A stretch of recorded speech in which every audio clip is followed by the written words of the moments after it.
Bien, hola, ¿qué tal? ¿Cómo están amigos y amigas? Espero que se encuentren todos muy bien.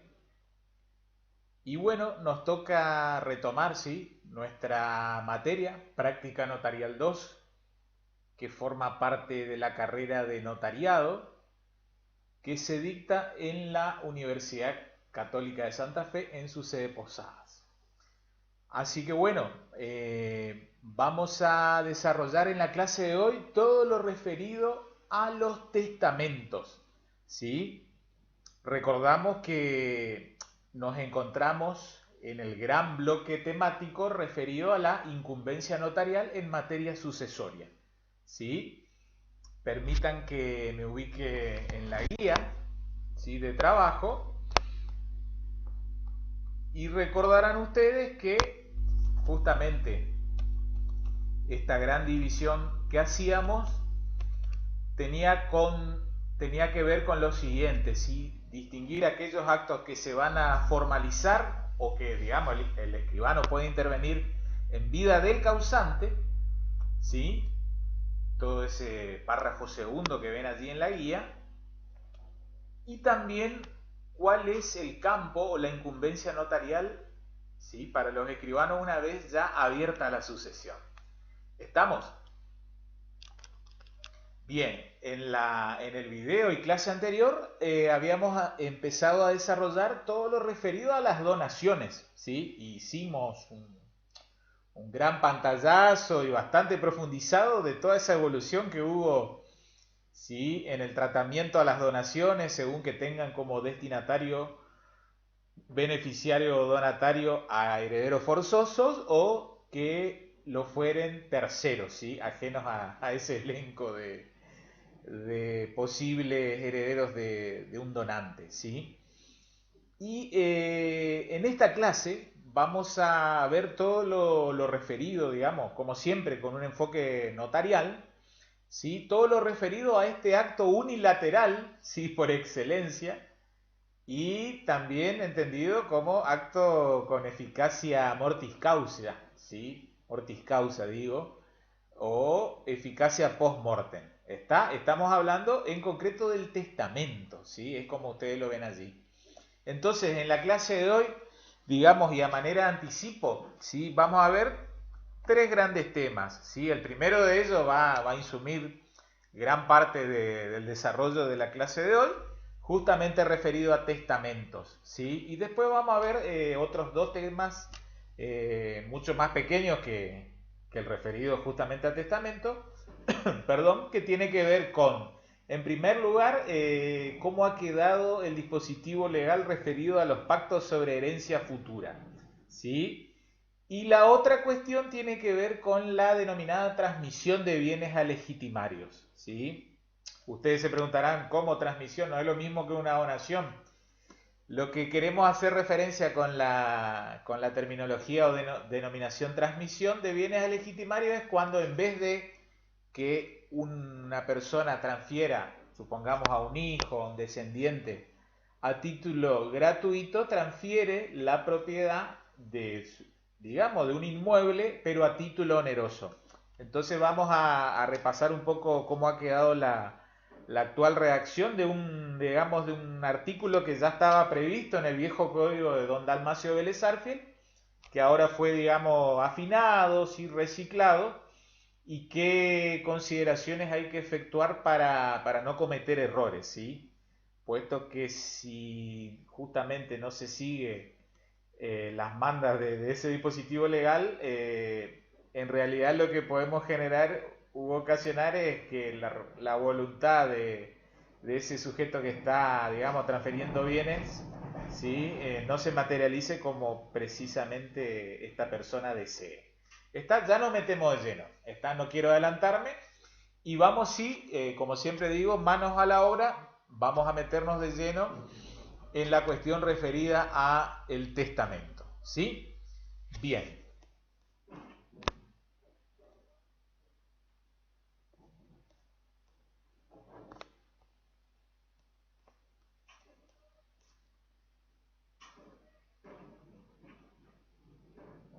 Bien, vamos a hacer algunas consideraciones, digamos, que ya dijimos en clases anteriores como para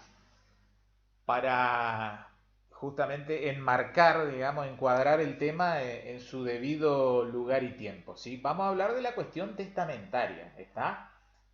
Y lo cierto es que entonces, respecto de este acto jurídico, unilateral, como habíamos dicho, con eficacia mortis causa o post mortem, ¿sí? Justamente es una vía de expresión de la voluntad, ¿sí? Tomando un poco la clásica terminología, un acto de última voluntad, ¿sí? En el sentido de que siempre se aconseja que esté lo más cercana, ¿sí? Al momento de justamente de pasaje a una mejor vida, digamos, por el cual una persona precisamente dispone, ¿está? Hace un acto de disposición, ¿está? No nos olvidemos esa clásica distinción que se estudia en civil parte general acerca de los actos jurídicos, ¿sí? Que permite encuadrarlos en actos de administración por un lado y en actos de disposición. ¿Está? Esos actos de disposición lógicamente se refieren a aquellos actos jurídicos en los cuales hay alguna alteración o modificación sustancial en el patrimonio de tales personas. ¿Está? Entonces, el acto, ¿sí?, por el cual una persona formaliza su propio testamento, ¿sí?, lógicamente que es un acto de disposición, ¿sí?, desde el punto de vista patrimonial. Un acto de disposición, pero con eficacia post-mortem. ¿Está? Lógicamente no es un acto de disposición por acto entre vivo.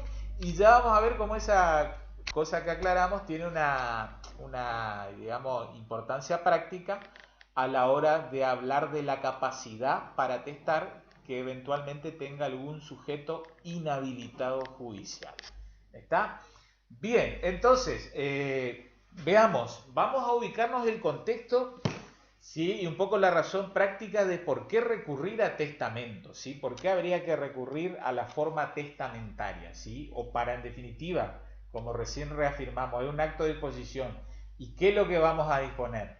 Bien, los llevo nuevamente a los clásicos dibujos, ¿sí?, de esas porciones disponibles y legítimas que hemos estudiado en las clases precedentes, ¿sí? Veamos.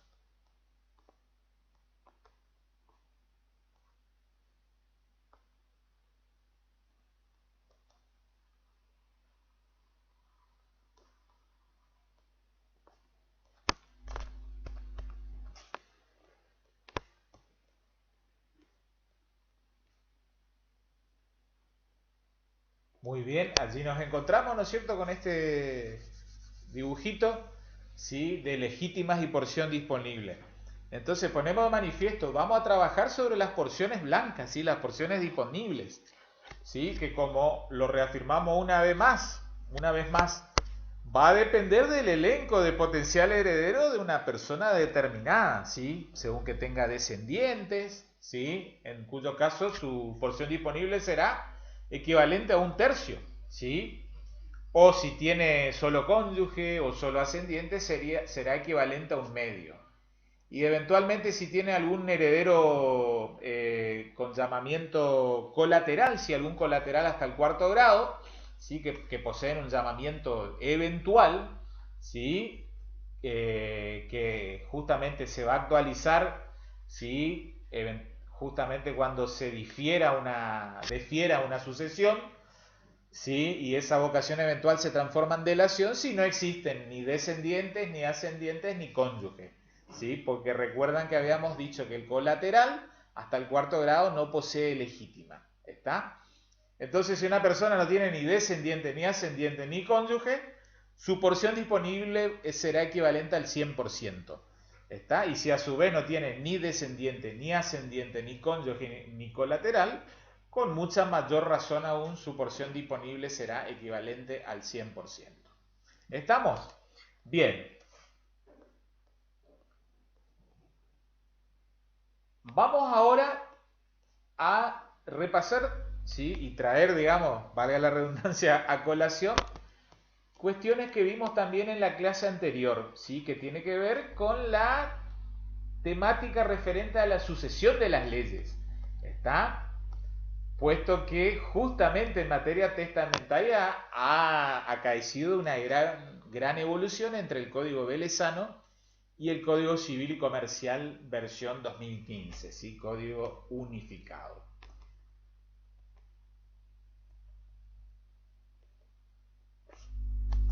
A lo que quiero llevarlos, en definitiva, ¿sí? Es a repasar esta cuestión de los puntos temporales, ¿sí? De reenvíos legislativos, ¿sí?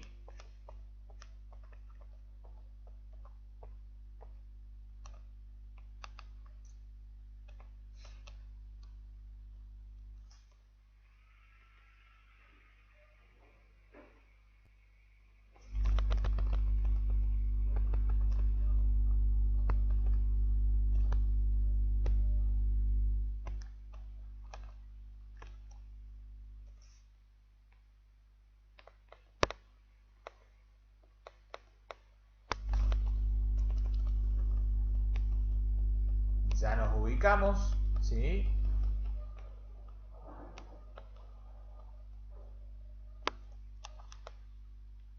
Y ahí nos encontramos con el dispositivo legal del artículo 2466, ¿sí?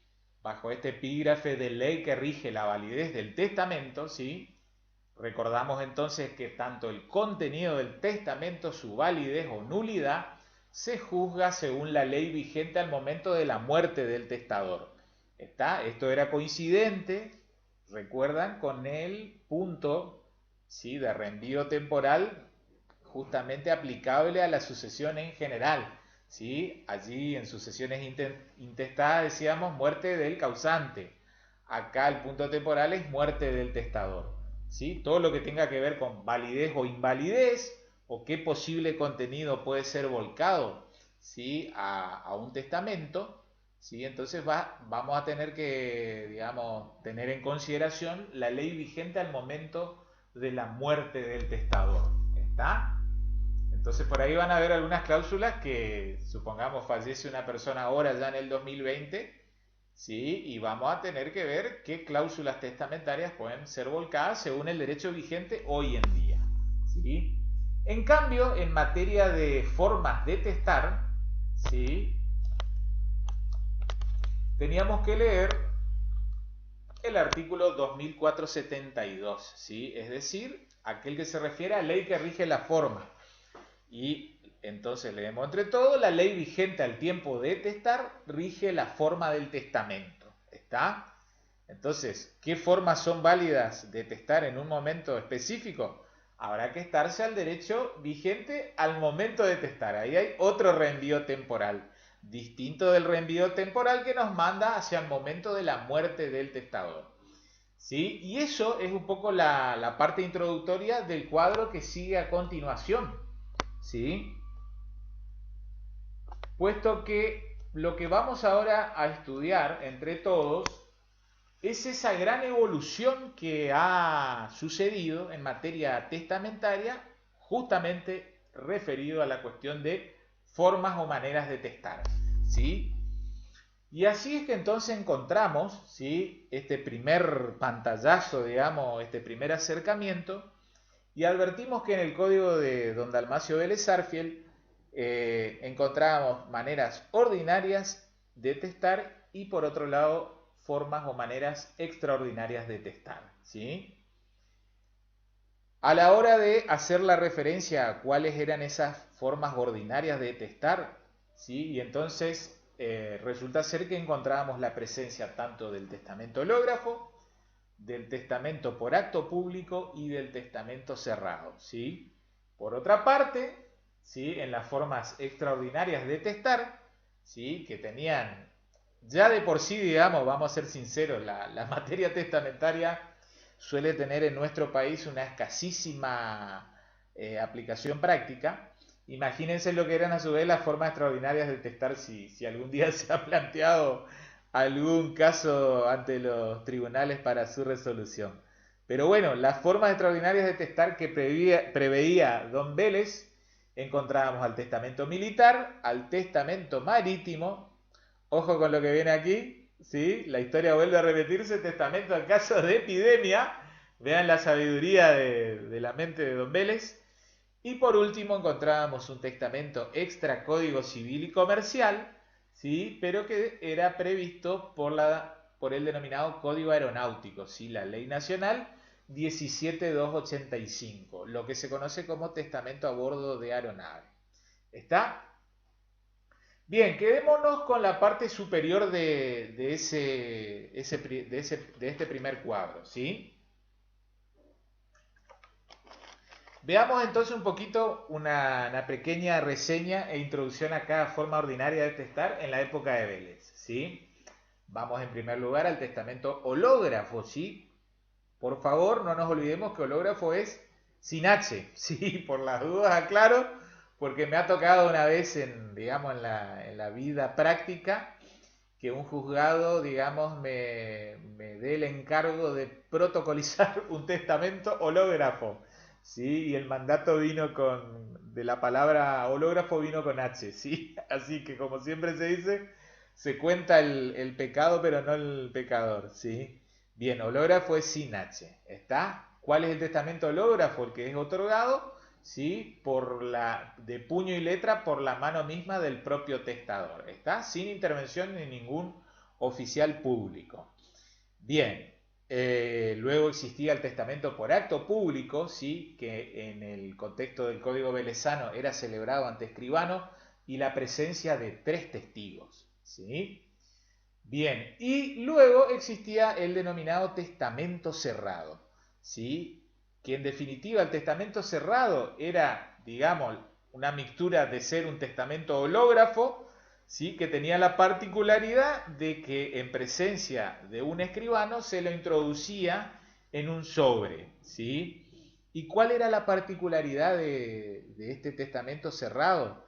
Que el cierre, digamos, de la lengüeta de la cubierta de ese sobre en el cual se introducía el testamento redactado por la mano misma del propio testador, sobre esa lengüeta o cubierta el escribano redactaba un acta, ¿sí? Y vean qué singular que es esto, porque en definitiva era un caso de excepcionalidad en órbita del derecho notarial. ¿Por qué? Porque sabrán ustedes, conforme a los lineamientos que se estudia en la materia teórica de derecho notarial, que el escribano siempre formaliza su actuación sobre alguna foja de actuación notarial, ¿sí? Sean fojas de protocolo, ¿sí? De color azul, fojas, estamos hablando de la órbita del derecho notarial misionero, fojas de color verde de certificación notarial de firmas, ¿sí? O fojas de certificación notarial de fotocopias de color marrón, o las clásicas ya denominadas fojas genéricas de actuación notarial de color rojo. ¿Qué sucedía aquí? El escribano, digamos, redactaba un acta, pero sobre la cubierta, ¿sí? Sobre la lengüeta de ese sobre que cerraba. Es decir, había una facción en definitiva, con mucha mayor razón, extra protocolar y a su vez extra foja notarial, ¿sí? Puesto que el escribano volcaba, ¿sí? Su grafía sobre la lengüeta del sobre. ¿Está? Bien, entonces no nos olvidemos, entonces, formas ordinarias de testar en el Código de Vélez eran 3 válidas, ¿sí? Testamento hológrafo, por acto público y cerrado. Formas que estuvieron vigentes hasta finales de julio del año 2015, ¿sí? Ya nos metemos en el tema de contenido, pasamos por alto, pero los llevo a las formas de testar en el nuevo Código Civil y Comercial, conforme a Ley 26994. ¿Sí? Nuevamente han quedado formas ordinarias y extraordinarias de testar. En las formas ordinarias encontramos al testamento hológrafo, ¿sí? Previsto a partir del artículo 2477 del Código Civil y Comercial, y por último, como otra forma ordinaria de testar, el testamento por acto público, ¿sí? Previsto a partir del artículo 2479. ¿Sí? El testamento hológrafo prácticamente se mantuvo inalterado, ¿sí? Inmodificado, conforme a lo que era la regulación de Don Vélez. ¿Sí? ¿Y qué ha sucedido con el testamento por acto público? Es decir, el testamento otorgado por el testador ante escribano público, que se han reducido la cantidad de testigos. ¿Sí? En el Código de Vélez eran 3 los testigos necesarios, en el Código Civil y comercial actual son 2 testigos la exigencia, ¿sí? Estamos hablando de testigos instrumentales, ¿sí? No confundir estos testigos instrumentales con los históricos denominados testigos de conocimiento, ¿sí? Que era una de las alternativas de las cuales el escribano se podía valer para identificar a las personas en el viejo Código Civil y Comercial a partir de la letra de lo dispuesto en el artículo 1002, ¿sí? Del viejo Código Civil belezano.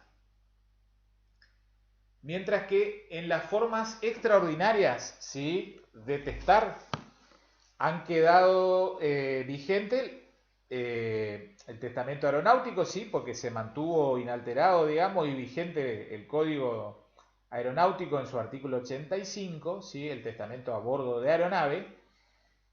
Y ahora encontramos una referencia ya específica, digamos, una tipología propia del testamento consular en el artículo 2646, ¿sí?, como tema propio y específico del derecho, digamos, internacional privado. ¿Está? Bien, entonces nos focalizamos en las 2 formas ordinarias que han quedado vigentes en el nuevo Código Civil y Comercial, y entonces encontramos el testamento hológrafo y el testamento por acto público, ¿sí? Bien, otra cuestión que vamos a referenciar, ¿sí? Ya hablamos un poco de la cuestión de la posible ley aplicable, ¿sí? Ya hablamos un poco de la cuestión de las formas de testar. Hablemos algunos considerandos para definir la cuestión referente a capacidad para testar, ¿sí? 2 palabritas respecto a este tema, ¿sí? Exigimos en el otorgante la capacidad para testar, que equivale a ser al menos mayor de edad, ¿sí? Es decir, persona mayor de que hubiese al menos cumplido 18 años de edad, ¿sí? Solo ellos de allí en adelante estarán con capacidad jurídica para otorgar testamento, ¿sí? Otra cuestión que les había hecho notar al inicio de este video, ¿sí? Ojo con eventualmente los inhabilitados, ¿sí? Recordarán ustedes que en el código de don Dalmacio Vélez Arfiel y posteriores reformas, principalmente de la ley 17711, había, digamos, una trilogía de posibles casos en los cuales se podía desembocar a un régimen de inhabilitación judicial.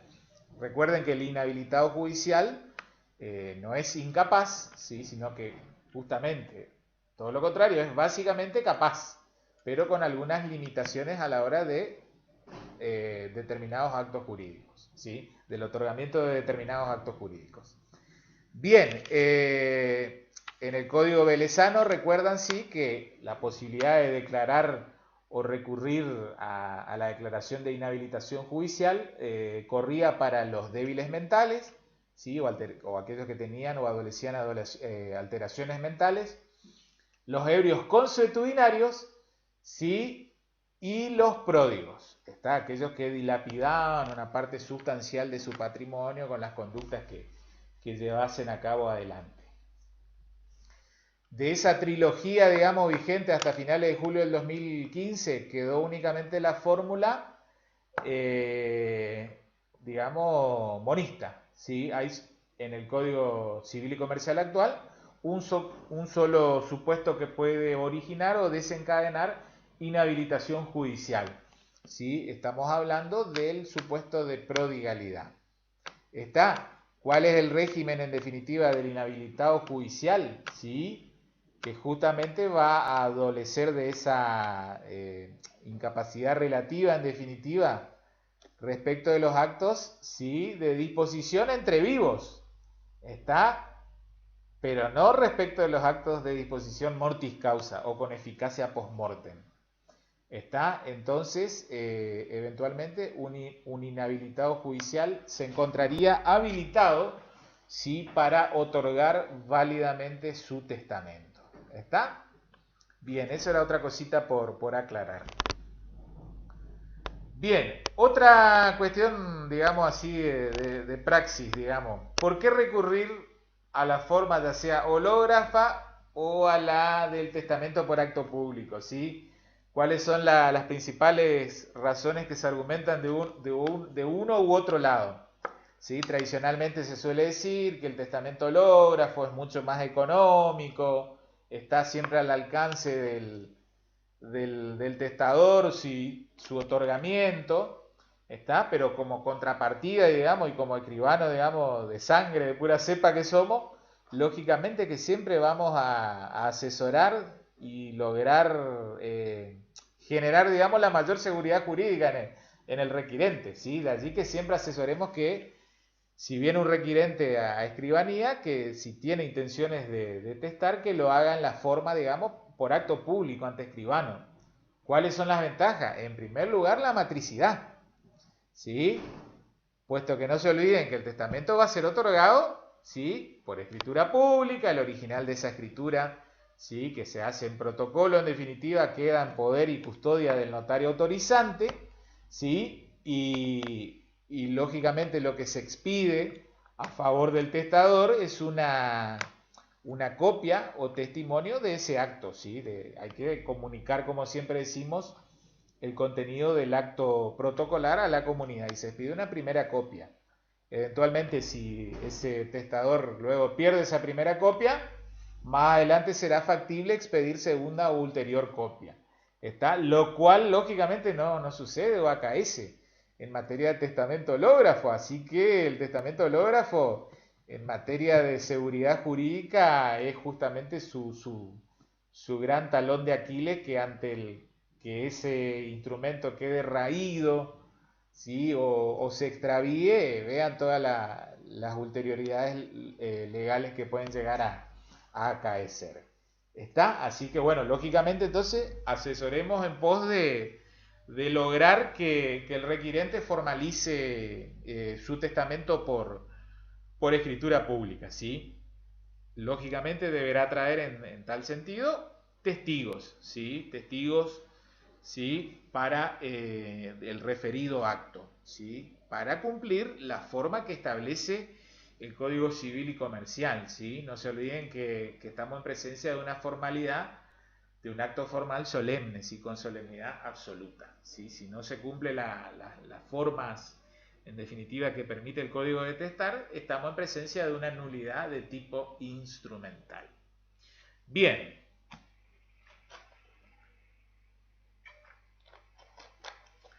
Vayamos ahora a la siguiente consideración. Esto ya lo dijimos en clases anteriores, lo ponemos de manifiesto hoy nuevamente, ¿sí? El testamento es digamos, como el marco o el cuadro, ¿sí? De una pintura, ¿sí? Una pintura bonita, menos bonita, con mucha profundidad de campo, con menos profundidad de campo, está, pero no deja de ser una forma vacua, una forma vacía, ¿sí? Justamente es la tarea del escribano y he aquí otra de las razones por la que recurrir a que un escribano, digamos, termine formalizando el testamento de una persona por escritura pública, es la de lograr justamente un debido asesoramiento y una correcta redacción de las cláusulas testamentarias, ¿sí? Eh, Generalmente este tema de testamento en la carrera de grado suele ser una bolida 12, 13 o 14 del derecho sucesorio y no se le pone mucho énfasis, ¿sí? Yo entiendo que hasta esto llega a ser en cierta manera razonable con lo que era el viejo régimen del código de Don Vélez, donde la porción disponible solo era equivalente a un 20%, ¿sí? Pero no se olviden que ahora la porción disponible en el caso de que una persona tenga o posea descendientes ya equivale a un tercio, ¿sí? Y ni que hablar si solo tiene ascendientes o cónyuge que equivale a un medio. ¿Está? En el caso de que solo tenga colaterales hasta el cuarto grado, su porción disponible se transforma en hasta un 100%, ¿sí? De su patrimonio, que a la postre luego será herencia. Y entonces vaya que sí es importante digamos, la forma testamentaria para, como les decía en la clase anterior, con esa tijera, ¿sí? De planificación de voluntad sucesoria, planificar, ¿sí? La herencia o la sucesión de una persona determinada. Entonces le decía, el testamento es forma vacía, forma vacua, un cuadro. Es como que nos queda pintar el cuadro, qué contenido le volcamos a ese cuadro que debe hacerse, ¿sí? De manera hológrafa o por acto público ante escribano. Vamos a ver entonces el posible contenido, ¿sí? Veamos acá la evolución que ha habido, ¿sí? En el viejo código de Vela, inclusive las disposiciones de dicho código entendían al testamento como justamente un acto por excelencia, ¿sí? De disposición patrimonial, ¿sí? No hablaba inclusive expresamente de un ámbito de disposición de derechos extrapatrimoniales. ¿Está? Pero claramente había dos grandes campos de posible actuación de una voluntad de planificación de corte extrapatrimonial o patrimonial, como lo ven allí en el cuadro que estamos proyectando, ¿sí? Por ejemplo, en lo extrapatrimonial, ¿qué se podía volcar como contenido? El reconocimiento de un hijo extramatrimonial, ¿sí? También el nombramiento de tutores o curadores y también, ¿por qué no? Forma muy poco práctica, ¿sí? Que no iba a cumplir su, digamos, su función o utilidad, manifestar una manifestación de voluntad, perdón, sobre donación de órganos. Así lo previó la vieja ley de trasplante y donación de órganos 24193 en su artículo 19, ¿sí? Que establecía una forma de expresión de la voluntad por escrito. Bien, en lo patrimonial, ¿sí? ¿Qué es lo que se podía volcar como contenido de ese testamento? Si vean ahí esto de la institución de herederos, ¿sí? La institución de legados, sean estos legados particulares o en el modelo velezano el legado de cuota, ¿sí? No se olviden que hemos evolucionado ya en la versión del código 2015 hacia un sistema de heredero de cuota y no legatario de cuota como era el viejo código. ¿Sí? También la ley de financiamiento de vivienda, de la vivienda y la construcción, la 24441, previó la posibilidad de establecer un fideicomiso testamentario. ¿Sí? También podía pactarse las cláusulas de mejora o de dispensa de colación, ¿sí? Que ya hemos hablado algo en ocasión de la clase anterior en materia de donaciones, ¿sí? No se olviden que la cláusula de mejora o de dispensa de colación en el Código de Vélez solo podía ser establecido allí, ¿sí? Es decir, en el contexto de un testamento. En el nuevo Código Civil y Comercial, la dispensa de colación, lógicamente, se mantiene en el sentido de que puede ser volcada en el propio testamento, pero también ya en el mismo acto de donación, es decir, en la escritura pública ante escribano, ¿sí? Bien, también se podía pactar derecho de acrecer, ¿sí? En caso digamos, de establecer legados, ¿sí? Colegatarios de usufructo y justamente las ulterioridades o consecuencias ante el fallecimiento o la renuncia de uno de ellos, ¿sí? Otro instituto que se derogó, pero veamos que estaba en el Código de Vélez, la cláusula de desheredación. ¿Sí? Esto, recuerdan que dijimos, tiene que ver con el concepto mismo de legítima, puesto que en el Código de Vélez dicho concepto equivalía a lo siguiente: aquella parte o porción de la herencia de la cual cierto elenco de herederos, sabemos todos ya que son los forzosos, no pueden ser privados justamente salvo justa cláusula de desheredación. En el nuevo código ya no se puede desheredar. Bien, ¿qué más? También cláusulas de indivisión, ¿sí? Que estaban contenidas en la denominada Ley Ómnibus 14394. También se podía pactar cláusulas de inenajenabilidad, ¿sí? Previstas en el artículo 2006-13 del Código, por hasta 10 años, ¿sí? Perdón. También era posible la denominada partición por ascendiente, por vía de testamento. También la constitución de fundaciones, ¿sí? Que ya eran previstas en la ley especial 19836. También la designación de albacea, ¿sí? Para justamente ejecutar y hacer cumplir las mandas testamentarias. Y también, ¿por qué no?, era factible la revocación del testamento anterior, ¿sí? No se olviden que el testamento es un acto esencialmente revocable, ¿sí? Hasta el momento, instantes previos a la muerte, ¿sí? Había una vieja canción, me acuerdo, en la década del 80 que decía, todos los incurables tienen cura 5 segundos antes de la muerte. Bueno, todos los testadores, digamos, podríamos decir, pueden revocar hasta el momento previo a su fallecimiento un testamento anterior. Bien, vamos ahora al posible contenido, ¿sí? Como decíamos de una manera alegórica, cómo podemos pintar este cuadro del testamento conforme a la legislación vigente actual. ¿Está? Y ahora ya vemos que si ustedes leen después el 2462, ¿sí? Que es el artículo que les da la bienvenida a la cuestión de los testamentos en el nuevo código, van a ver que expresamente en su última parte aclara de que puede tener un contenido extrapatrimonial, ¿sí? El testamento.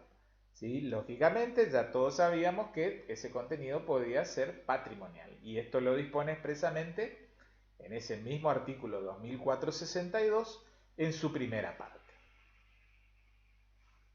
Bien, entonces, vean, en lo extrapatrimonial otra vez, ¿qué puede suceder? Reconocimiento de hijo extramatrimonial. ¿Sí? Vean qué singular que es el tema del reconocimiento de hijo extramatrimonial. Porque si bien el testamento es un acto con efectos post-mortem y esencialmente revocable, esta declaración efectuada en el contexto de un testamento es, en primer lugar, es irrevocable. Y en segundo lugar, sus efectos ya se proyectan en la propia vida del testador. ¿Está? Entonces, ojo con esta cuestión. Hoy previsto expresamente en el artículo 571, inciso C del Código, ¿sí? En el libro de familia. También, lógicamente, se pueden nombrar otra vez tutores o curadores y también se puede manifestar la voluntad sobre disposición de un determinado órgano o tejido. Esto hoy en día ya es conforme a lo dispuesto en el artículo 31 de la ley 27447. No nos olvidemos que la ley de trasplante de órganos 24193 fue derogada, ¿sí? En julio del año 2018 por esta nueva ley que por ahí ustedes se acuerdan, mediáticamente se conoció como la Ley Justina, ¿sí? Esta nenita en cuyo homenaje luego sus padres se reunieron con legisladores, ¿sí? Y en cierta manera allanaron el camino para hacer materialmente posible en la realidad lo que mediáticamente se dio a conocer como Ley del Donante Presunto, que en realidad en la Argentina ya estaba vigente desde el año 2005. ¿Qué sucedió con la Ley Justina? Con la Ley Justina del 2018 se eliminó un cierto elenco de familiares que podían oponerse, ¿sí? A la ablación, digamos, a la donación del órgano cuando una persona fallecía, ¿sí? Desde la Ley Justina eso fue eliminado. Entonces, ante el silencio, se presume en definitiva que esa persona tuvo una voluntad afirmativa de la donación de su propio órgano. ¿Estamos?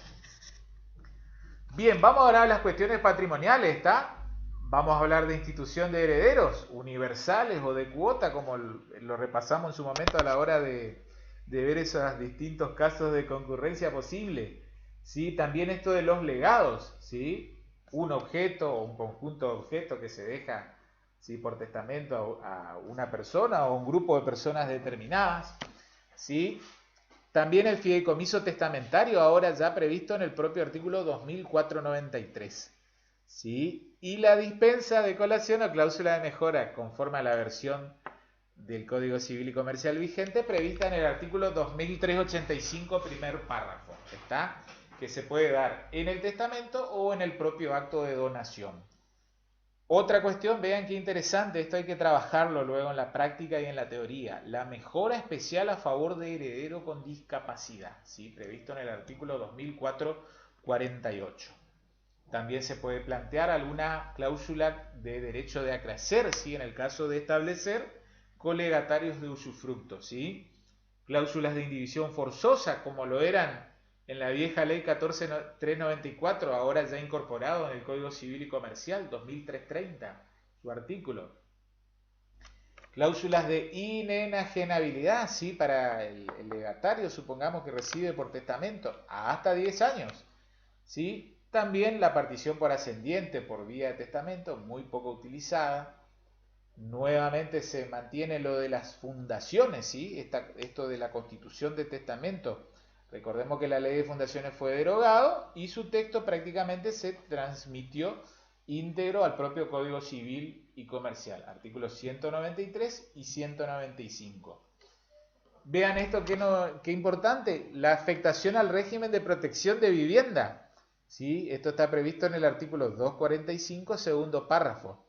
Protección de vivienda era lo que en el contexto de la ley 14394 era el instituto de afectación de inmueble a bien de familia. ¿Está? Eso fue derogado y hoy en día hablamos de un sistema de protección de vivienda. ¿Sí? Digamos, se pulió con mejor técnica legislativa y conforme a las fuentes jurisprudenciales, ¿sí? Y legales, sobre todo, es lo que siempre decimos, este bloque de constitucionalidad, ¿sí? O bloque de convencionalidad, digamos, que incluyen todos los tratados internacionales sobre derechos humanos que incorporan nuestra Constitución Nacional con jerarquía constitucional.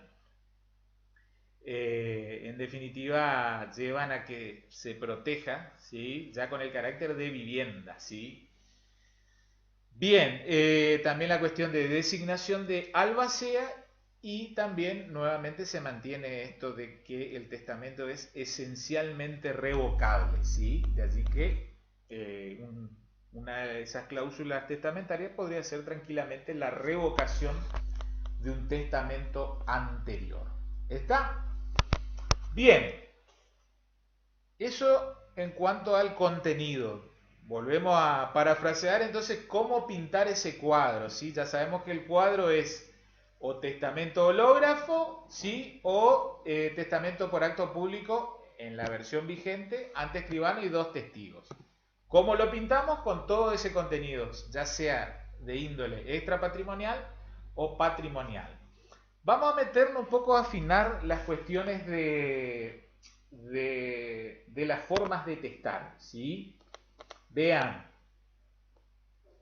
nos metemos en la letra del código, ¿sí? Y quiero llevarles a que razonemos entre todos el siguiente orden de ideas, ¿sí? Esto, digamos, con una mentalidad de ir definiendo la incumbencia notarial, ¿sí? ¿Qué papel, digamos, le cabe al escribano en materia de sucesión? Para seguir respondiendo ese interrogante que les planteé en el primer video, ¿sí? ¿Quién es ese sujeto principal en las sucesiones?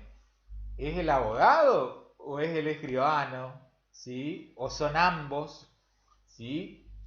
Y vean, salimos un poco de lo que es testamento, pero justo en estos días, por ahí habrán escuchado con los otros profesores y demás, o por ahí digamos, por influencia de los medios de comunicación, nuevamente se lanzó un proyecto de sucesión extrajudicial, ¿sí? Y nada más y nada menos que quien lo lanzó fue la notaria Cristina Armela, ¿sí? La escribana Armela. Y bueno, digamos, entendemos, digamos, humildemente que nos parece que no era el momento más adecuado como para, justamente en un momento de tremenda situación económica y sanitaria y crisis que está pasando en nuestro país, como para, digamos, no era la forma de volcar este proyecto de sucesión extrajudicial, que si no lo conocen, digamos, en síntesis, digamos, le cuento, consiste en lo siguiente. Es un proyecto inclusive para que sea aprobado por decreto de necesidad y urgencia.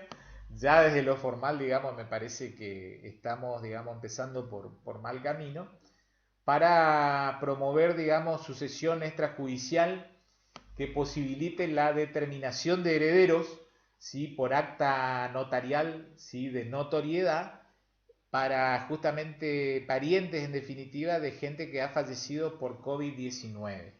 ¿Sí? Y bueno, después en todo caso yo les acompaño el proyecto, les dejo en el aula o les mando por correo como para que lo lean y los fundamentos y demás. Pero bueno, volvemos a la pregunta que, digamos, nuestro norte que nos guía, ¿sí? ¿Quién interviene más? Vean, acá estamos viendo, ¿no es cierto?, que ya de las formas de testar eh, tenemos la incumbencia notarial para una plena intervención notarial, para la plena participación del escribano a la hora de formalizar un testamento por acto público, ¿sí?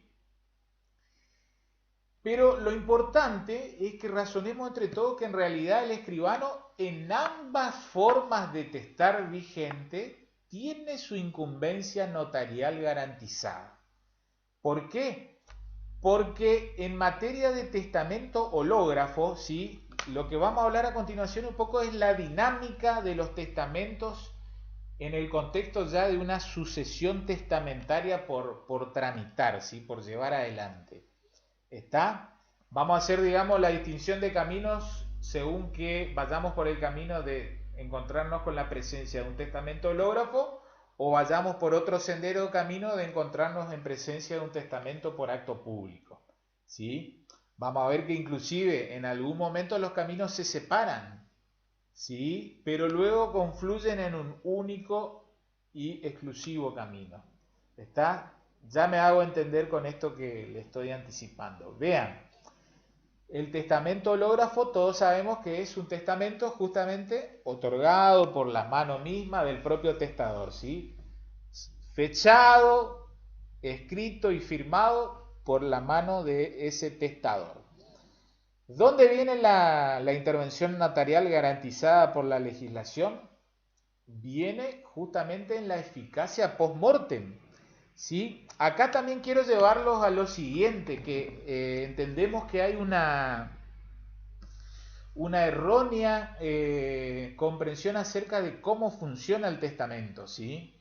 Esto yo creo que proviene mucho, pasa lo mismo que cuando uno ve muchas películas norteamericanas y ve los contextos de actuación de los abogados en juicios con oralidad, y luego venimos a un derecho, digamos, ius privatístico nacional que fundamentalmente se maneja con, digamos, con un expediente escrito y excepcionalmente oralidad. ¿Cuál es ese error que entendemos está latente en sociedad y también inclusive promovido por los propios colegas, abogados y escribanos? A la hora de formalizar testamento, que una persona, digamos, planifique cómo dejar sus bienes por testamento, ello implica necesariamente que se va a tener que tramitar su sucesión testamentaria, ¿sí? Es decir, va de suyo, va de la mano de que va a haber intervención para el profesional abogado, quien va a tener que promover procesalmente hablando la sucesión testamentaria.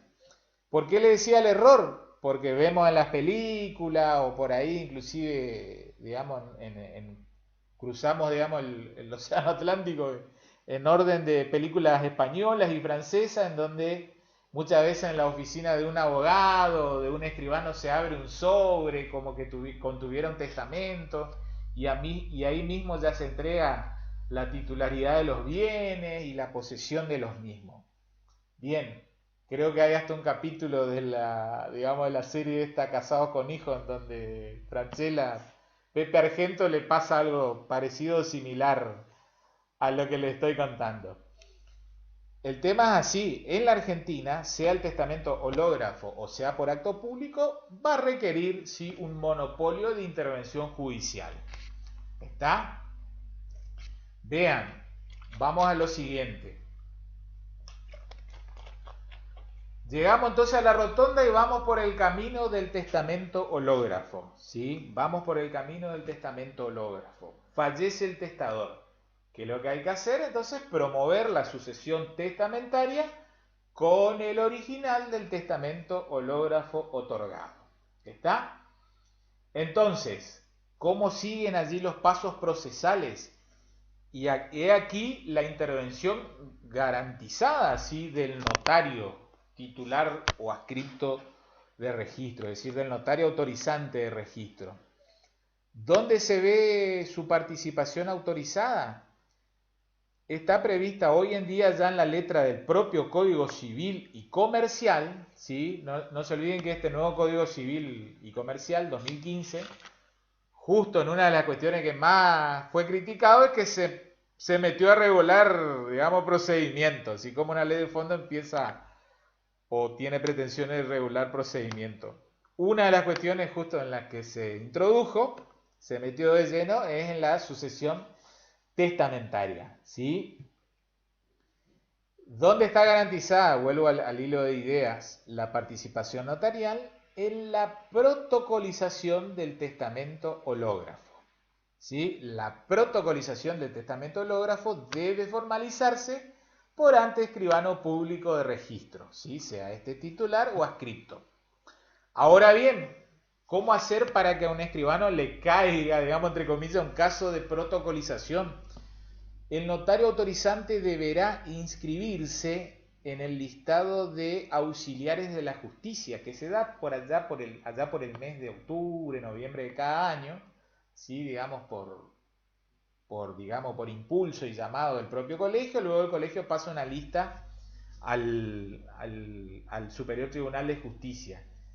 Y el Superior Tribunal de Justicia siempre dicta una acordada ya por los meses, por los días 14, 15 de diciembre de cada año, en la cual establece un listado de notarios, ¿sí? Atendiendo a las distintas jurisdicciones de nuestra provincia que van a intervenir.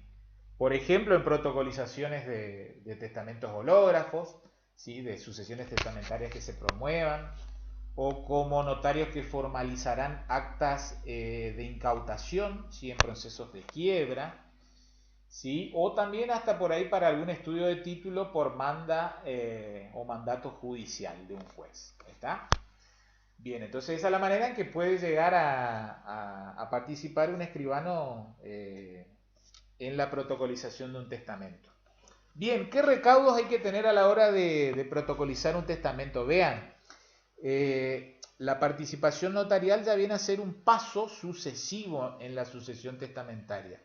¿Por qué digo sucesivo?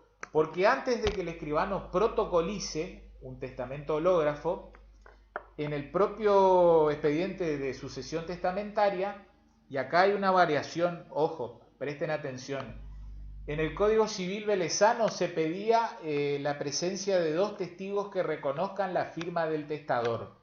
¿Está? Entonces, el abogado que promovía la sucesión testamentaria acompañaba el nombre y apellido en ese escrito de apertura de la sucesión testamentaria de los 2 testigos que ofrecía.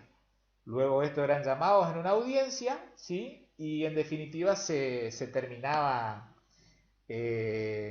haciendo una audiencia en la cual reconocían las firmas del testador ante el secretario del juzgado.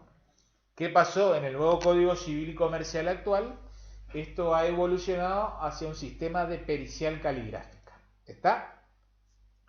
Entonces, digamos, siguiendo los pasos del sendero, como dijimos, del testamento hológrafo, se presenta el testamento hológrafo en original, se promueve la sucesión testamentaria, ¿sí? Se adjuntan los nombres de los testigos que van a deponer acerca de la verificación de la firma en el viejo código.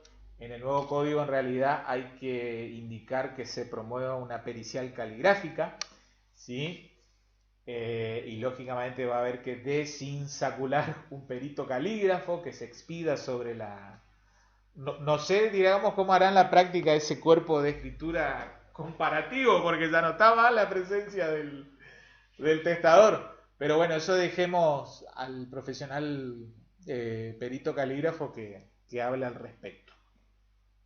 Lo que quiero decirle entonces es lo siguiente, ¿sí? Se abre la testamentaria, pericial caligráfica, luego el juez de esa sucesión testamentaria, ojo con este tema, debe rubricar el principio y el fin de cada página, ¿sí? De ese testamento hológrafo, supongamos que tiene varias páginas, y luego ordenará su protocolización, ¿sí? Para ello entonces, supongamos que en la primera circunscripción hay 8 o 10 escribanos, hay que desinsacular, ¿sí? Sortear, hablando, digamos, campechanamente, un escribano que intervenga, que asuma el cargo, ¿sí? Se presenta el escrito con la estampilla correspondiente de la tasa de justicia y hay que llevar adelante el cometido encomendado, ¿sí?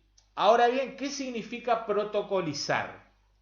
¿sí? No nos olvidemos que se puede protocolizar, es decir, traer al contexto de un protocolo notarial por inserción y o por transcripción. ¿Está? Acá hay una discusión teórica de cómo debe darse la protocolización del testamento hológrafo. Lo cierto es que la forma más segura es lograr la protocolización por esa doble vía, por transcripción del instrumento y por agregación. Eso implica entonces que el escribano, luego de que acepta el cargo y demás, tendrá que presentar un escrito por el cual pide que se desglose, ¿sí?, del expediente, digamos, que se está tramitando, el original del testamento cuya protocolización se encomendó. Está en reemplazo de esa foja judicial, se agregará una copia autenticada y al escribano le entregarán en mano el original. Con eso, ¿qué hace el escribano? Viene a su propia notaría, a su propia escribanía y comienza a hacer la escritura de protocolización. Les cuento, desde lo formal es una escritura pública, hay que hacerla en protocolo, ¿sí? Pero técnicamente, por su naturaleza y por el objeto que fedaciona, es un acta notarial, ¿sí? Recuerdan que la diferencia entre escritura y acta era que la escritura pública fedaciona negocios o actos jurídicos y el acta notarial fedaciona hechos jurídicos. ¿Está?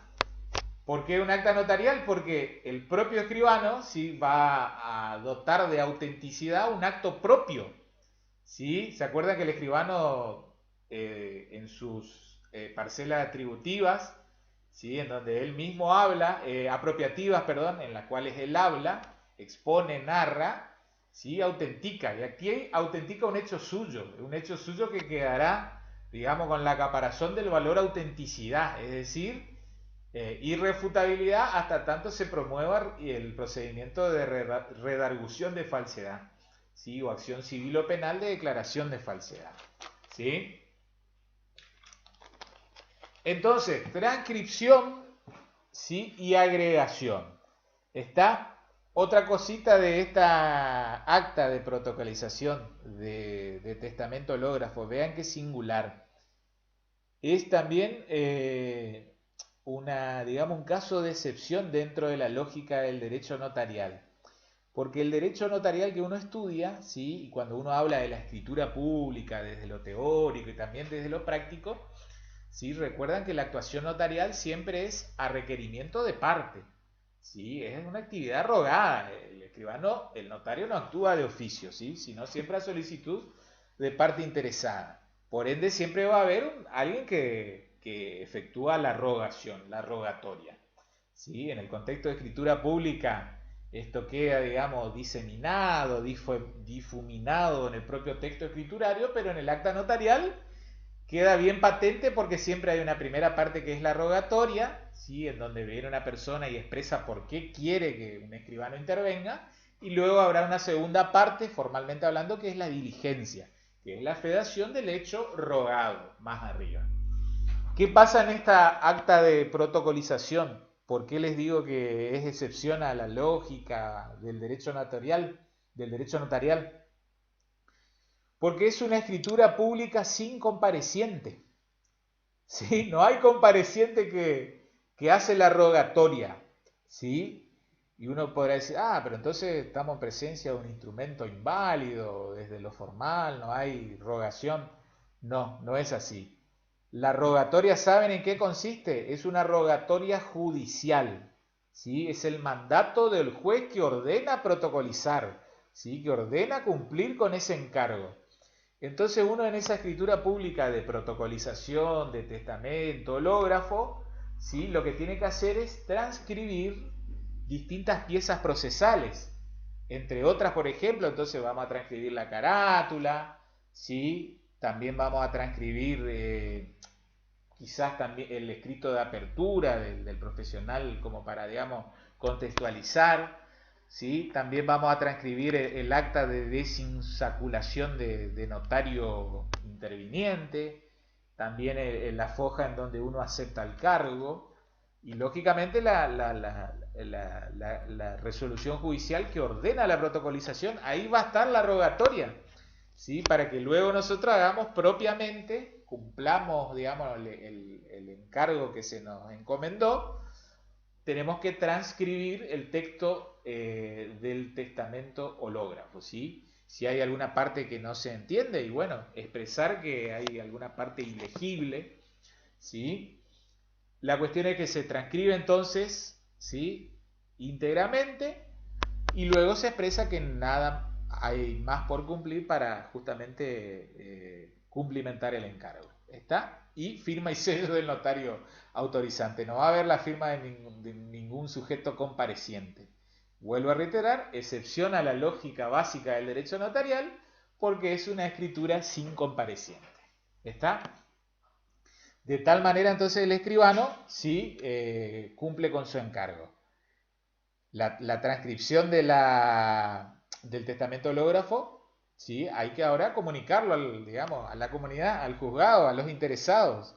¿Sí? Supongamos que hay herederos instituidos o legatarios, entonces ellos tienen que seguir adelante procesalmente hablando con la sucesión testamentaria. Entonces hay que expedir una primera copia o testimonio, ¿sí? Ya sea sacar fotocopia al original del protocolo y agregarle la foja de concuerda, o expedir íntegramente, ¿sí? el contenido del acto escriturario en la foja roja de actuación notarial. Está el original del testamento hológrafo debe quedar en la notaría, ¿sí? Porque va a integrar el protocolo anual de ese escribano, ¿sí? Después eventualmente el inspector notarial controlará en ocasión de la inspección notarial. Bien, entonces, me van siguiendo, entonces fuimos por el lado de testamento hológrafo. Reafirmamos que hay una intervención notarial para el escribano, ¿sí? Va a tener que participar en la protocolización, ¿sí? Protocolización por la doble vía, por transcripción y por agregación del original del testamento hológrafo, ¿sí? Y ahí, digamos, es como que se empatan los caminos de el testamento hológrafo y el testamento por acto público, ¿sí? Porque el testamento por acto público en realidad no necesita de todo lo que recién hemos hablado, de este proceso de protocolización. ¿Por qué? Porque justamente goza, ¿sí?, de un valor, ¿sí?, probatorio de autenticidad, ¿sí?, que da fe a las declaraciones del propio testador y del propio notario, ¿sí?, quedan autenticadas, digamos, con valor fe pública, ¿sí?, inatacable hasta tanto recaiga sentencia favorable de declaración de falsedad. Entonces, les decía, se empatan los caminos. Una vez que el testamento hológrafo está protocolizado, es como que quedó a la misma distancia, ¿sí?, que el del testamento hológrafo. Luego hay que avanzar procesalmente hacia un acto que se denomina de aprobación formal, ¿sí?, o aprobación de la validez del testamento, o validez formal del testamento. Ahí es como que otra vez hay una rotonda y se juntan los caminos y siguen de allí en adelante ya por un camino único y exclusivo. No se olviden, ¿sí?, que el acto judicial o la sentencia judicial de aprobación formal del testamento, ¿sí?, que es posterior a la protocolización, y en el caso de que era un testamento por acto público es el acto inmediato a la presentación del testamento por acto público. Justamente en materia de sucesores con llamamiento testamentario o voluntario, supongamos que había una institución de heredero, sea universal o de cuota. Es ese acto el que le va a dar, ¿sí?, lo que hoy se conoce como investidura en la calidad de heredero, lo que en el viejo Código de Vélez se denominaba la posesión hereditaria, ¿sí?, hoy en día conocido como investidura en la calidad de heredero. ¿Está? Es la aprobación formal del testamento. Digamos, es un instrumento análogo a lo que en una sucesión ab intestato es la declaratoria de herederos, ¿sí? Y no se olviden que, después lo vamos a estudiar en sucesivas clases, a la hora de la disposición de bienes registrables, ¿sí?, se hace necesario, si es sucesión ab intestato, al menos declaratoria de herederos, ¿sí?, y si es sucesión testamentaria, aprobación formal del testamento. ¿Está? Bien, de allí, ¿cómo sigue eso en adelante? Supongamos que hay varios herederos, supongamos instituidos, ¿sí?, son de cuota, o varios herederos llamados y sin indicación de parte. en el caso de la testamentaria, sea hológrafo o por acto público, en algún momento pueden arribar a una partición y si era heredero único, no le queda otra que solicitar o rogar un auto de adjudicación. ¿Está? Entonces luego en algún momento recae sentencia judicial, ¿sí? Y el abogado que está llevando esa sucesión testamentaria, luego de que recae esa sentencia de auto de adjudicación y lógicamente luego de haber cumplido, por ejemplo, con el pago de las tasas de justicia y que recaiga un auto judicial que tenga por bien obladas las tasas de justicia, luego de que también presente su conformidad arancelaria, ¿sí? Tendrá que redactar, ¿sí? Un oficio judicial que se terminará inscribiendo en el registro pertinente. Supongamos que había inmueble, en el registro de la propiedad inmueble. Si es automotor, el registro automotor y luego atendiendo a cada registro según la naturaleza de cada bien que formó parte de esa manda testamentaria. Está, así que ese es un poco el panorama de la sucesión testamentaria que quería un poco transmitirles, ¿sí? Y justamente verificar, digamos, entre todo de que hay participación para el escribano, ya sea en la propia vida del causante formalizando un testamento por acto público, ¿sí? Ante escribano y 2 testigos, o protocolizando un hológrafo, o asesorando también, sí, a la hora de redactar un hológrafo, sí. Uno siempre va a aconsejar que lo hagan por escritura pública. Bien, una cosita más, ¿sí?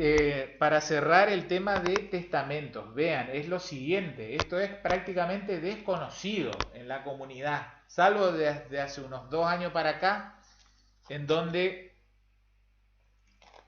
tengo entendido que algunos juzgados de Posadas, ¿sí? A la par del mandamiento, al mandamiento de juicios universales, ¿sí? Que hay que, digamos, llevar, también exigen que se pida un informe del registro de acto de última voluntad. ¿Qué es lo que es esto? Esto surgió, digamos, por iniciativa del órgano político del notariado que se denomina el Consejo Federal del Notariado Argentino, CFNA. Es el paralelo de la FACA, ¿sí? La Federación Argentina de Colegios de Abogados. En los 90 entonces empezó a promover que en órbita de los colegios notariales provinciales, ¿sí? Se comiencen a crear los registros de actos de última voluntad. ¿Está? Como manera de ir creando luego un registro nacional que anoticie así de manera multilateral el otorgamiento de testamentos, ¿sí? Bien, y en Misiones, en este registro Misiones, digamos, vino a la cola. Fue la última provincia de nuestro país que se sumó en esta onda de creación de registros de actos de última voluntad. Hablamos de la resolución 9 del año 1999, ¿sí? 2 o 3 palabritas de cómo funciona este registro de actos de última voluntad, ¿sí? Funciona en órbita del Colegio Notarial de nuestra provincia de Misiones, ¿sí?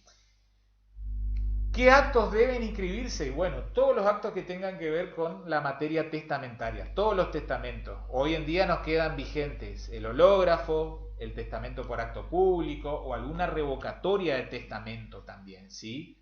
O también, supongamos que hubo una participación en ocasión de protocolizar el testamento, ¿sí? Entonces, esta resolución del Colegio Notarial crea un sistema de minuta, ¿sí? Que debe inscribirse en este registro de actos de última voluntad.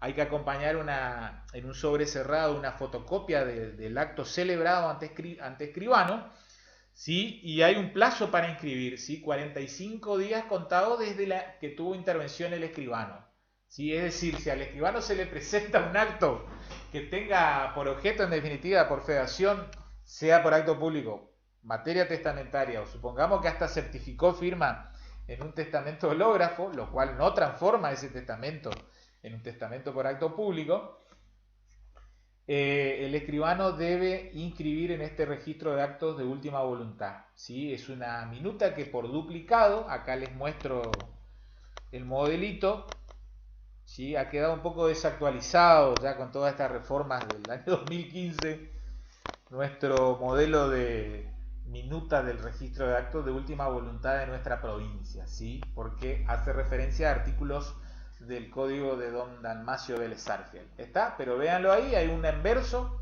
para que complete el escribano, ¿sí? Y también hay un reverso. ¿Está? Hay que tener nomás, digamos, atención o cuidado de que si el testador, digamos, vino a escribanía, también debe firmar la minuta, lo cual se torna de cumplimiento imposible a la hora de protocolizar un testamento hológrafo. ¿Está? El testador ya pasó a mejor vida. Bien, ustedes se estarán preguntando, como buenos abogados que son, digamos, ¿para qué sirve este registro? ¿O cuál es la sanción ante el incumplimiento? Bien, les cuento, al acto celebrado no le sucede, no le pasa nada, ¿sí? No le resta eficacia, ¿está? No lo torna inválido, ineficaz, ni ineficacia estructural ni funcional. O sea, cuando uno dice ineficacia estructural, uno podría pensar nulidad, ¿sí? En el momento de la gestación, no. No por, digamos, por la naturaleza de la normativa que lo impone, es tan solo una resolución del colegio, ¿sí? Que viene a adicionar un procedimiento a una normativa de ley de fondo, de ley del Congreso de la Nación, de ley en sentido estricto. Entonces, ante el incumplimiento, al acto celebrado nada le pasa o le sucede. ¿Está? ¿Cuál es la finalidad de este registro? Publicidad, ¿sí? Simple publicidad a tercero y, digamos, en el ámbito judicial, como para facilitar, digamos, cuando nos encontremos en presencia de una persona que realmente efectuó un acto de última voluntad, ¿sí? No obstante, habría una sanción para el propio notario, digamos, de índole administrativa. No se olviden que el escribano también tiene una responsabilidad disciplinaria ante el propio colegio, ¿sí? Por cumplir, digamos, las normativas, sean estas de orden nacional, provincial o municipal. Entonces, como el escribano tiene la obligación de inscribir estos testamentos a través del sistema de minuta, si no lo inscribe, eventualmente podrá ser luego sancionado. Supongamos la primera vez se olvida y bueno, podría ser apercibido, ¿sí? Luego, ante la reiteración de la falta, y bueno, podría venir alguna sanción de tipo administrativa mayor. ¿Cuándo, digamos, puede saltar o se efectivizará, digamos, el conocimiento de la falta o de la falla de no inscripción? Y bueno, será en el momento de la inspección anual, ¿sí? Que efectúa el órgano inspector notarial. Cuando el escribano te controla, el escribano inspector te controla una vez al año, verificará que si vos tuviste intervención en un acto que tuvo por objeto alguna cuestión testamentaria, eso luego tuvo que haber recibido inscripción registral. Si no lo hiciste, y bueno, habrá un sumario disciplinario para justificar o, digamos, disminuir la sanción disciplinaria. Esta, vuelvo a reiterar, es el registro de actos de última voluntad que funciona en órbita del colegio notarial.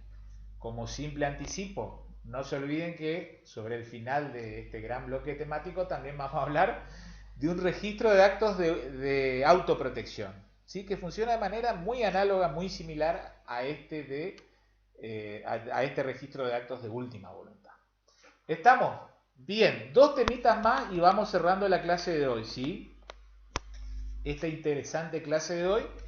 Y para cerrar un poco, vean, los ubico en el contexto de la guía temática, ¿sí? Ustedes después miren con tranquilidad, habrán visto que en cierta manera hicimos un rápido repaso a todo el contenido allí disponible, ¿sí? Nos queda por ver dos temas que vamos a mencionar algunas reseñas a continuación. Veamos la cuestión de los pactos sobre herencia futura. Ustedes lo ven allí por el tercer renglón de este párrafo segundo, ¿sí? Su factibilidad. Tenemos que leer en definitiva el artículo 1010 de nuestro Código Civil y Comercial, ¿sí? 1010 de nuestro Código Civil y Comercial.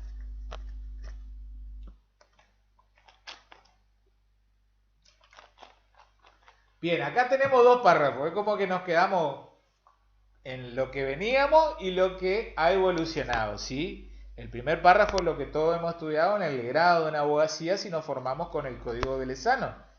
Siempre, digamos, prácticamente como si fuera un silogismo matemático, dijimos pacto sobre herencia futura es de ningún valor en vida del causante. ¿Está? Bien, les leo el primer párrafo del 1010. La herencia futura no puede ser objeto de los contratos ni tampoco pueden serlo los derechos hereditarios eventuales sobre objetos particulares, excepto lo dispuesto en el párrafo siguiente u otra disposición legal expresa. ¿Está? Ven ahí como el final de ese párrafo, digamos, pone la alfombra de bienvenida a lo que sigue a continuación. Vean, paso a leerles. Los pactos relativos a una explotación productiva o a participaciones societarias de cualquier tipo, con miras a la conservación de la unidad de la gestión empresaria o a la prevención o solución de conflictos, pueden incluir disposiciones referidas a futuros derechos hereditarios y establecer compensaciones en favor de otros legitimarios. Estos pactos son válidos, sean o no parte del futuro causante y su cónyuge, si no afectan la legítima hereditaria, los derechos del cónyuge, ni los derechos de terceros. ¿Está?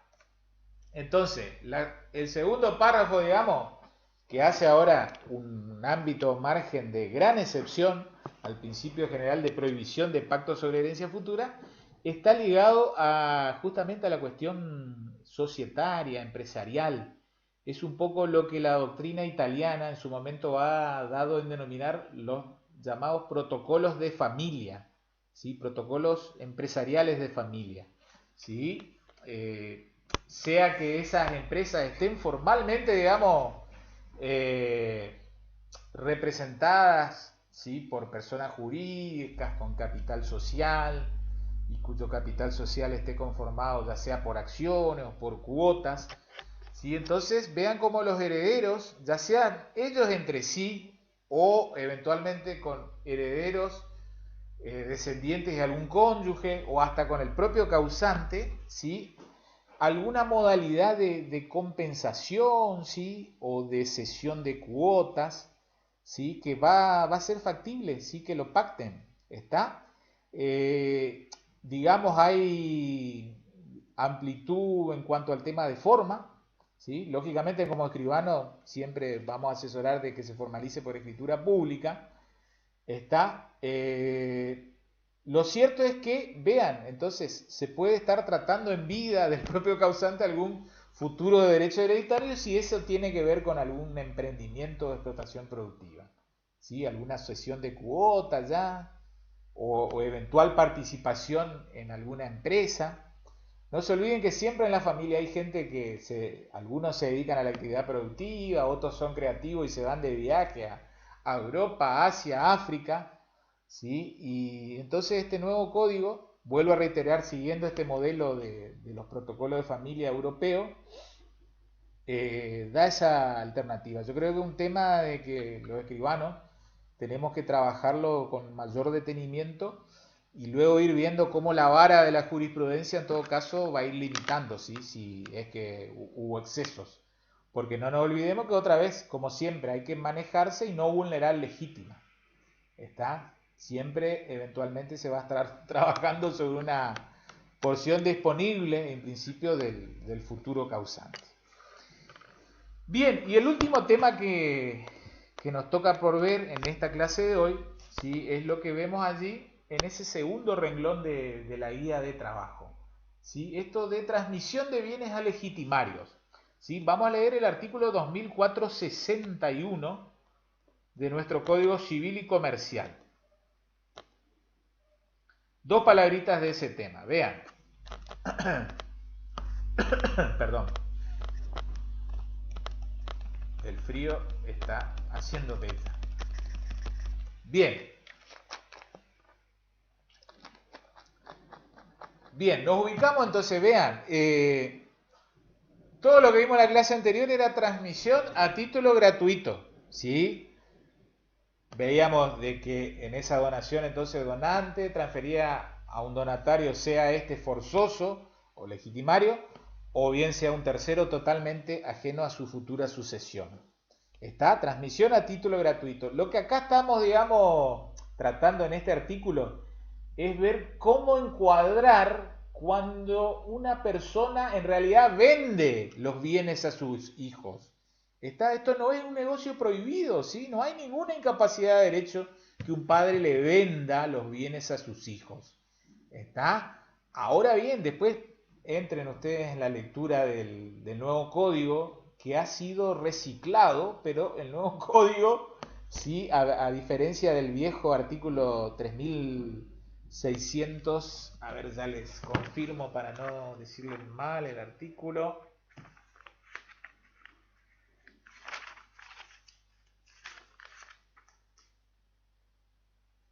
El viejo 3604 de la época de don Dalmacio Vélez Arfiel. ¿Sí? Este 2461 fue reciclado, pero la idea, digamos, que les traslado es lo siguiente. Y permitan que vuelva a uno de los dibujos clásicos de nuestra materia, ¿sí? De este bloque temático. ¿Qué nos está queriendo decir este actual 2461? En realidad es como que efectúa una presunción, ¿sí? De que cuando hay venta de padre a hijo, ¿sí? Es decir, cuando hay venta y el adquirente es un forzoso del que vende, ¿sí? Sea de dominio pleno o inclusive vende nuda propiedad y se reserva el usufructo también, lo que está queriendo decir el código es que ese acto en realidad en principio debe ser presumido, ¿sí? Como que el donante lo ha tomado, vean acá la mano en la cual en el dibujo me traslado, lo ha tomado de su porción disponible, ¿sí? Es decir, como que juega o hace las veces o se ve disfrazado del instituto de mejora. ¿Está? Entonces la ley presume, ¿sí?, de que ha habido una intención de mejorar, ¿sí?, a ese forzoso que termina siendo el adquirente del bien. Porque no se olviden que si es oneroso, entonces, en teoría, en el papel, entonces el forzoso ha pagado. ¿Sí? El adquirente ha pagado, supongamos al transmitente que era su padre, ese bien. ¿Está? No obstante, la ley presume que en realidad allí ha habido un acto gratuito, ¿sí? Y ese acto gratuito como tal a su vez sale de la porción disponible, ¿sí? Vuelvo a reiterar, como si fuera un instituto de mejora. A menos que, y acá un poco el consejo y con lo cual vamos cerrando la clase de hoy, en ese mismo acto se encuentren presentes los demás coherederos, ¿sí? En ese mismo acto se encuentren presentes los demás coherederos y manifiesten que en realidad el adquirente, digamos, el coheredero forzoso, efectivamente abonó, es decir, hizo la contraprestación a su transmitente. ¿Está? Esa es un poco la lógica. Vean, con esa lógica ahora yo les leo el artículo 2461.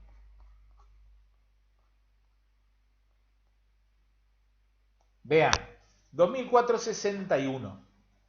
Si por acto entre vivos, a título oneroso, el causante transmite a alguno de los legitimarios la propiedad de bienes con reserva de usufructo, uso o habitación, o con la contraprestación de una renta vitalicia, se presume sin admitir prueba en contrario la gratuidad del acto y la intención de mejorar al beneficiario. Sin embargo, se deben deducir del valor de lo donado las sumas que el adquirente demuestre haber efectivamente pagado. Ahí eso ha confundido un poco la doctrina notarial y civilística. Vean, acá continuamos otra vez con detalle. El valor de los bienes debe ser imputado a la porción disponible y el excedente en todo caso es objeto de colación. Y acá lo que le decía el consejo de la comparecencia de los coherederos que confirmen el carácter de efectiva contraprestación. Esta imputación y esta colación no pueden ser demandadas por los legitimarios que consintieron en la enajenación. Olvídense de esto que dice sea onerosa o gratuita, con alguna de las modalidades indicadas. ¿Sí? Este artículo, les comento, en el proyecto Rivera 2019, del cual en su momento ya hablamos para forma de convenciones matrimoniales, y la clase pasada inclusive con esa nueva redacción del artículo de los efectos de la acción de reducción, también modifica este artículo por su defectuosa redacción. Sintetizando, se queden con lo siguiente: cuando hay transferencia onerosa de padre a hijo, ¿sí? Supongamos a uno solo de ellos, conviene que los demás coherederos se encuentren presentes y efectivamente manifiesten de que ha habido contraprestación, ¿sí? De tal manera entonces vean, cuando hacen eso, los demás coherederos que consintieron no podrían eventualmente demandar por colación a ese que recibe la cosa. Les cuento, digamos, la doctrina notarial y civil entiende que acá hay también otra vía de pacto sobre herencia futura, ¿sí? Es decir, en negocios con transferencias onerosas, ¿sí? Cuando comparecen los demás coherederos a confirmar la onerosidad de la transferencia, también en cierta manera es como que están renunciando a la acción de colación en vida. Vean, digamos, el ingenio, la ingeniería legal y de interpretación que se puede hacer a partir de lo que establece este artículo. Distinto es cuando salimos del caso del 2461, cuando una donación por escritura. Ahí de nada sirve que venga un coheredero a decir que consiente la transferencia, porque eso es una simple donación a título gratuito, ¿sí? Una transferencia a título gratuito, y eventualmente luego ese coheredero, allí sí se le aplica pacto sobre herencia futura, y en definitiva el que recibe la cosa, o el coheredero del que recibe la cosa, mal podrían renunciar en vida a demandar colación. En cambio acá estamos en presencia de una transferencia a título oneroso, ¿sí? Entonces aconsejamos la comparecencia de los demás coherederos de manera tal de evitar conflictividad al momento de la apertura de la sucesión. ¿Estamos, gente? De tal manera entonces vamos cerrando este bloque temático, ¿sí? En materia testamentaria, ¿sí? Y creo que se ha transmitido la idea de cuán importante es la participación del escribano, ya sea asesorando, formalizando instrumentos, ¿sí? Originariamente como un testamento por acto público, o por qué no también inclusive protocolizando testamentos hológrafos. ¿Está?